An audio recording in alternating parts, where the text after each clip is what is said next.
La Côte d'Ivoire, à l'instar du monde entier, a célébré le samedi 30 juillet 2022, la 10e édition de la Journée mondiale de lutte contre la traite des personnes. La célébration de l'édition 2022 de la Journée mondiale de la lutte contre la traite des personnes est placée sous le thème « Utilisation et abus de la technologie ». Dans une déclaration lue au nom du gouvernement ivoirien, la ministre de la Solidarité et de la lutte contre la pauvreté, Miss Bellemonde Dogo, a fait savoir que la Journée mondiale de lutte contre la traite des personnes est une occasion d'accentuer la sensibilisation du public sur les conséquences de l'usage abusif de la technologie. Accentuer la sensibilisation des populations justifiant la thématique choisie cette année, Miss Bellemonde Dogo a expliqué que les trafiquants d'êtres humains redoublent d'ingéniosité pour appâter leur proie aux moyens de technologie de l'information et de communication, en l'occurrence les plateformes de réseaux sociaux. Ce qui, dira-t-elle, constitue un nouveau défi à relever pour protéger la jeunesse, les femmes et les enfants qui sont les franges les plus exposées aux dangers de ce phénomène. Et pour atteindre cet objectif, l'État de Côte d'Ivoire, désireux de sensibiliser le public aussi bien sur la situation des victimes de traite que sur les conséquences de l'utilisation abusive des réseaux sociaux en matière de traite des êtres humains, contribue à la campagne Cœur Bleu initiée par les Nations Unies et qui encourage les États à s'impliquer et à soutenir la lutte contre la traite des êtres humains, a poursuivi la ministre de la Solidarité et de la lutte contre la pauvreté.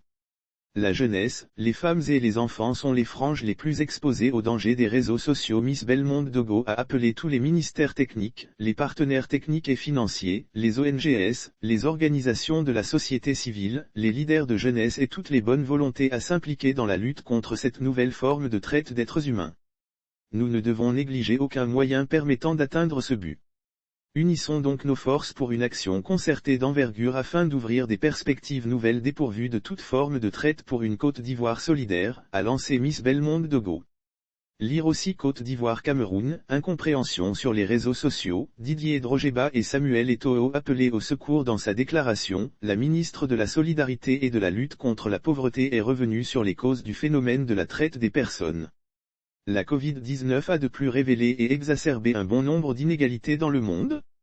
Cette nouvelle donne a malheureusement exposé davantage des millions de personnes qui sont aujourd'hui l'objet de traite à des fins d'exploitation sexuelle, de travail forcé, de mariage forcé et d'autres crimes, a-t-elle indiqué. C'est un crime odieux qui se nourrit des difficultés économiques, des inégalités, de l'instabilité, des conflits, de la vulnérabilité et du désespoir des personnes défavorisées, s'est-elle indignée. Action contre la traite des êtres humains. Cependant, grâce aux dispositions légales et réglementaires dont dispose la Côte d'Ivoire dans le cadre de la lutte contre la traite des personnes, le Comité national de lutte contre la traite des personnes en collaboration avec les partenaires a mené des actions en vue de freiner le phénomène. Nous avons procédé à l'installation des cellules régionales de lutte contre la traite des personnes dans les régions du Sud Comoé, Gontougo et du Poro, apporté un appui à la formation de 157 diplomates et assimilés sur les problématiques de la traite des personnes et du trafic illicite des migrants et effectué la prise en charge holistique de 2165 victimes de traite, à ce jour, a énuméré la ministre Bellemonde Dogo dans son intervention. Le Comité national de lutte contre la traite des personnes en collaboration avec les partenaires a mené des actions en vue de freiner le phénomène. À cela s'ajoute le renforcement de la coopération internationale et sous-régionale avec des pays tels que la Tunisie, le Ghana, le Nigeria et le Libéria dans le cadre de la protection et de la prise en charge des victimes de traite. La célébration officielle de la Journée mondiale de la lutte contre la traite des personnes s'est tenue cette année dans la ville de Daloa.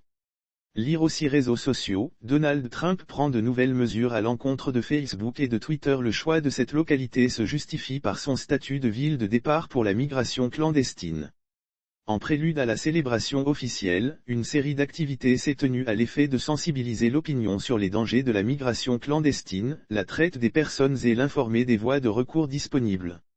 Des projections de films, une conférence et un atelier de formation des membres du comité local à installer ont constitué entre autres, les principales articulations de cette célébration qui a débuté depuis le 25 juillet.